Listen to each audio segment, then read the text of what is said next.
N'hésitez pas à liker la vidéo si elle vous plaît et si vous êtes nouveau sur la chaîne, n'oubliez pas de vous abonner et d'activer la notification pour ne rater aucune de nos prochaines vidéos. On commence.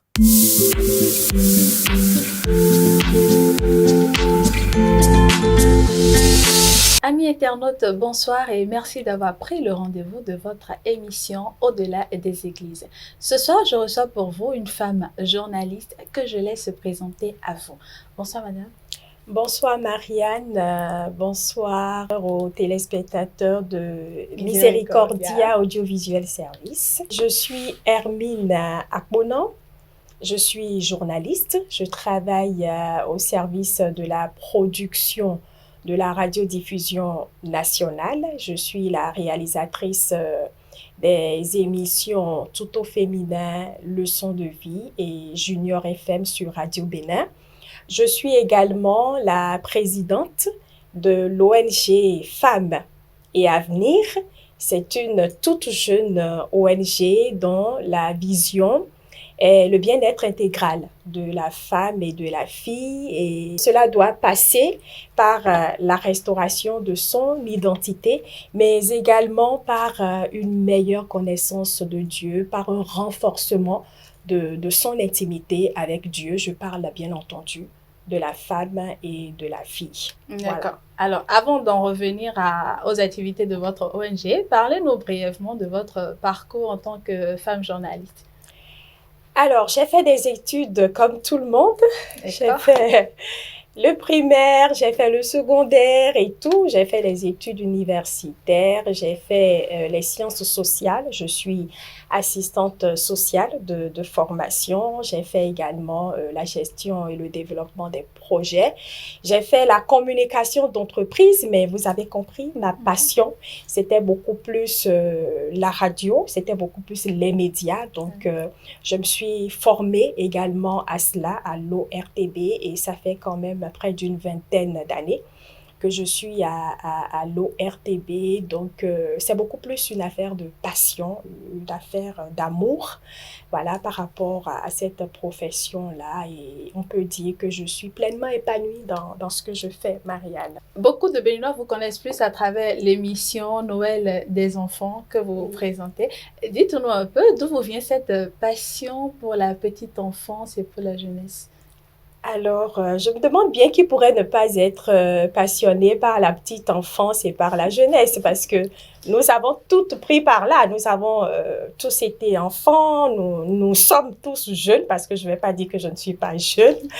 Et donc, nous avons pris par là, nous connaissons, n'est-ce pas, les préoccupations de ces tranches d'âge-là, les difficultés, les particularités. Nous avons fait certaines expériences et vous comprenez, c'est normal qu'aujourd'hui, en tant qu'adulte, en tant que mère, en tant qu'aînée, en tant que mentor, que nous puissions mettre également au service de nos jeunes frères, de nos enfants, toutes ces acquisitions que nous avons eues quand nous avons été enfants. Et parce que nous savons aujourd'hui quelles peuvent être les défis, quelles peuvent être les envies, les difficultés, les pièges. C'est important également. C'est normal qu'aujourd'hui, on éprouve le besoin d'être au service des enfants, d'être au service des jeunes et pour ce qui me concerne, d'être au service des filles et des femmes. Certains internautes, comme moi, se posent la question de savoir que fait Tata Hermine comment vit-elle sa passion en dehors de la période des fêtes? Est-ce qu'il y a une activité particulière dans laquelle vous vous investissez qui vous permet de vivre réellement votre passion? Nous avons été créés par Dieu pour une mission précise et j'ai compris que tant que vous n'avez pas compris exactement pourquoi vous avez été créés, quand vous n'avez pas fait ce pourquoi vous avez été créé, vous auriez vécu vraiment inutilement. Et moi, j'ai compris, vu que pendant longtemps, j'ai été amenée à mener beaucoup d'actions, à faire beaucoup de choses à l'endroit des enfants, des filles et des femmes, j'ai compris que je devais m'investir davantage dans les filles, dans les femmes.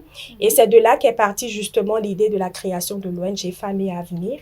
Et aujourd'hui, comme investissement, comme activité, il y a les Royal Class que nous avons initiées pour former nos filles Vraiment leur donner une éducation qui tient compte véritablement des standards divins. C'est vraiment leur permettre très tôt de se rendre compte de qui elles sont, de comment est-ce qu'elles doivent vivre, de comment est-ce qu'elles doivent opérer certains choix pour ne pas faire les mêmes erreurs que nous. Parce que nous avons eu à faire beaucoup d'erreurs en ne recourant pas toujours à Dieu, en ne questionnant pas toujours Dieu, en n'interrogeant pas toujours le Créateur avant de prendre certaines décisions, de prendre certaines initiatives. Donc, nous avons compris qu'il fallait très tôt vraiment encadrer nos filles pour leur permettre d'éviter ces pièges-là et vraiment de s'offrir une belle vie royale, vraiment une vie qui agrée leur Créateur. Donc, je m'investis beaucoup avec beaucoup d'autres amis, d'autres mères qui sont engagées également dans les activités de l'ONG. Je m'investis donc beaucoup dans la fille, mais également dans la femme, dans la mère, qui a beaucoup de défis aujourd'hui, qui doit exceller sur le plan familial, sur le plan professionnel, à qui on demande énormément de choses et qui n'a pas toujours le temps de s'asseoir, de s'interroger, de questionner son Créateur, d'aller dans une profonde intimité avec Dieu, dans un cœur à cœur avec son Créateur. Et donc, avec les femmes, nous avons initié également cet espace-là, cœur à cœur, où nous sommes amenés à analyser des situations précises du quotidien de la femme, mais vraiment au travers de la parole.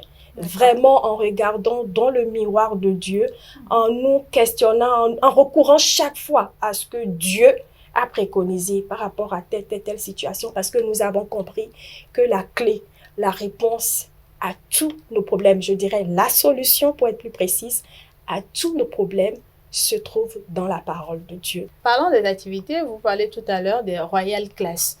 Est-ce un atelier de formation, un concours? Qu'est-ce que c'est réellement? C'est une classe. Simplement, c'est une classe ouverte à tout le monde. Ouverte à toutes les filles. C'est surtout aux filles, enfants, préadolescentes, adolescentes, étudiantes.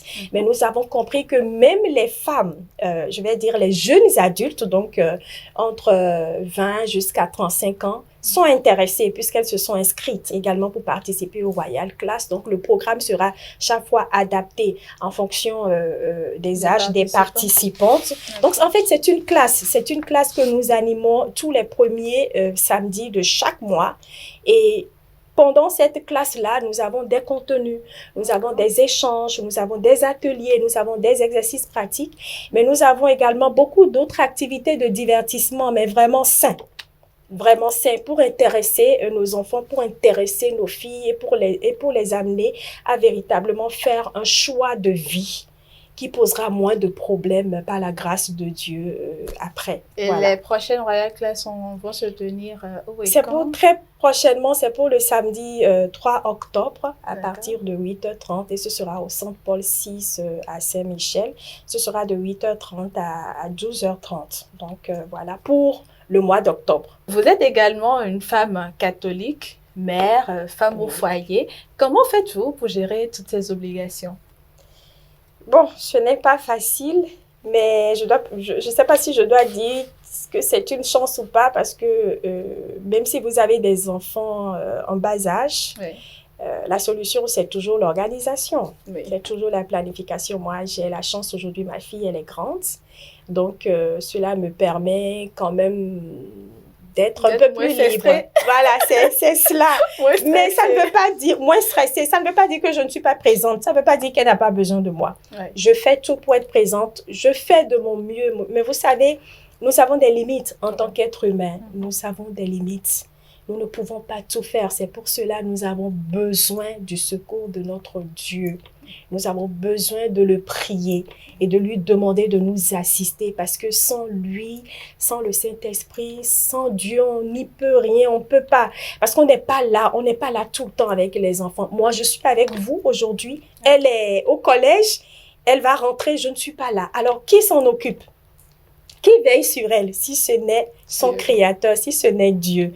Mais ce qu'on fait ce qu'il nous est possible de faire, c'est ce que nous faisons.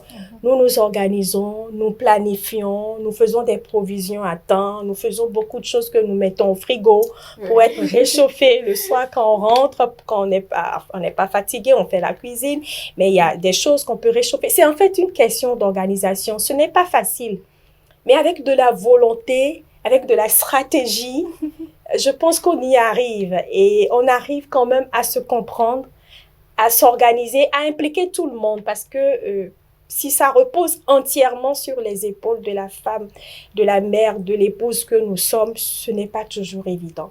Nous faisons recours à des aides. Vous savez bien, moi, quand je prends quelqu'un, elle est comme ma fille. Je n'ai plus quelqu'un en ce moment parce que ma fille est grande. Et celle qui était restée avec moi est comme ma fille aujourd'hui. Quand je veux parler, je dis j'ai 2 filles parce qu'elle est restée avec moi tout le temps. Elle a fait, je l'ai mise en apprentissage parce qu'elle est devenue comme une fille pour moi. Aujourd'hui, elle est mariée, elle a été dotée, j'étais présente. Aujourd'hui, elle a accouché, ça fait à peine 2 semaines dont je suis mémée. Donc, vous voyez, voilà. Donc, c'est de l'organisation, mais avec beaucoup d'humanité, avec traitement humain. Parce que quand vous devez solliciter quelqu'un pour vous aider à vous occuper de votre ménage quand vous n'êtes pas là et à prendre soin des personnes qui vous sont chères, la moindre des choses, c'est de traiter cette personne-là comme une sœur, comme une amie, comme une parente. Et de la regarder vraiment avec les yeux de Dieu et de planifier avec elle son avenir. Parce que moi, je me dis, c'est pas la peine qu'une fille vienne rester chez vous et se contente de gagner son salaire tous les mois. Et peut-être après 1 an, 2 ans, elle s'en va. Vous n'avez plus de nouvelles. Vous savez plus ce qu'elle est devenue. Qu'est-ce que vous avez semé dans la vie de cette fille-là qui est restée avec vous? Moi, j'ai une fille, je me suis dit, si ma fille devrait rester chez quelqu'un, même servir la personne, j'aimerais bien que cette personne sème quelque chose de durable. De durable, de rentable dans la vie de ma fille. Donc, je vous tiens un appel que je profite pour lancer à mes sœurs, à mes mères. Vraiment, lorsque vous recourez au service d'une domestique, on aime bien les appeler les domestiques, les aides ménagères et tout, pensez à semer véritablement quelque chose dans la vie de ces filles-là. Ce sont des créatures également de Dieu que le Seigneur a placées à un moment précis à vos côtés pour vous apporter un service, c'est vrai, mais certainement pour que en retour, vous puissiez également semer quelque chose de positif dans la vie de ces filles. Je suis fière de l'avoir fait. Elle s'appelle Élodie. Je suis mémée aujourd'hui, donc je suis, voilà, jeune mémée. Donc, voilà. Donc, c'est une question d'organisation, c'est une question de planification. Et avec la volonté, la stratégie, on y arrive. Je ne dis pas que c'est facile, mesdames, ce n'est pas facile. Ben, avec l'aide de Dieu, on y arrive. Et quand on n'est pas là, on laisse la maison, les enfants, papa, tout le monde au Seigneur. Et puis, on va qu'à ses occupations. Et il gère. Voilà. Super. Alors, Tata Hermine parle beaucoup de Dieu. On aimerait bien savoir ce qui caractérise votre vie de foi. Ma vie de foi, elle est en perpétuel mouvement parce que j'estime que je n'ai pas encore atteint mon objectif.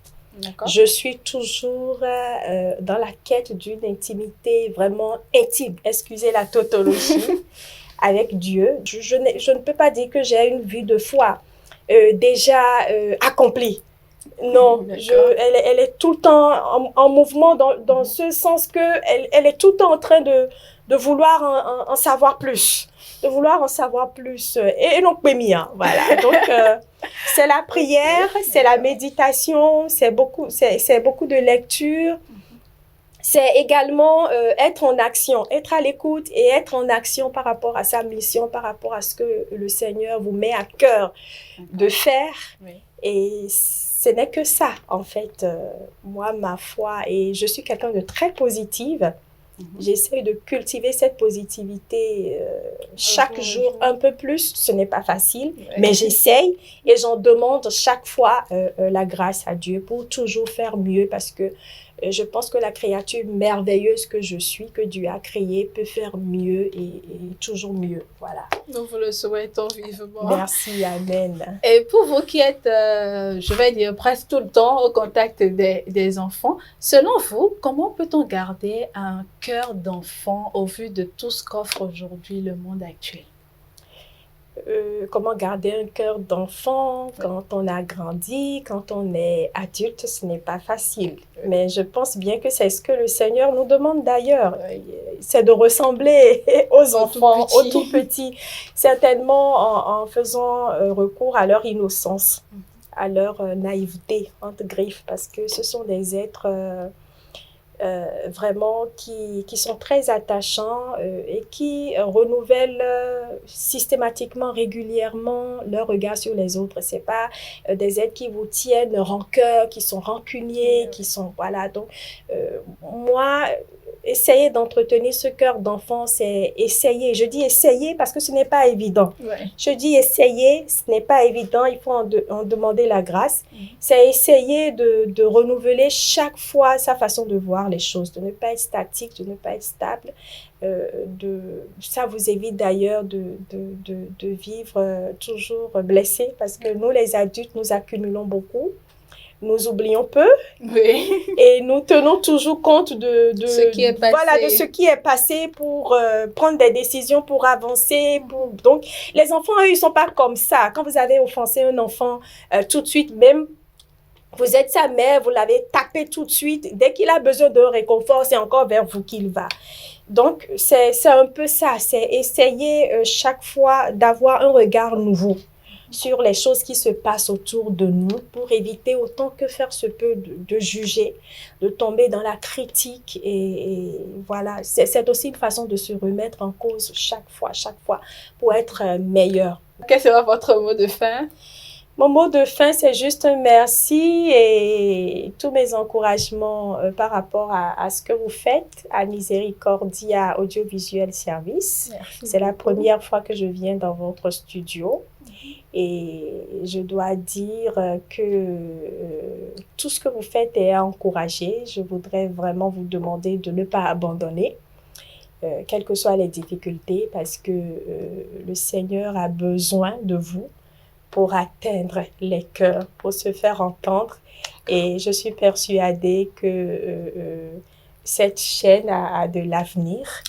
Et qu'elle va grandir et qu'elle fera de grandes choses pour la gloire de Dieu. Vraiment, merci beaucoup. Merci beaucoup à vous. Merci pour la disponibilité. Merci. Alors, amis internautes, voilà qui met un terme à ce numéro de Au-delà des Églises que je vous remercie d'avoir suivi. Merci au directeur de l'Audiovisuel Service, Dr Stanislas Amosu. Merci à son équipe technique. Merci également à vous qui nous avez suivis. Et si vous souhaitez participer à un numéro de l'émission, il vous suffira de nous appeler au 91 21 34 34 ou au 98 79 34 34. Quant à moi, je vous dis merci pour l'attention et à jeudi prochain.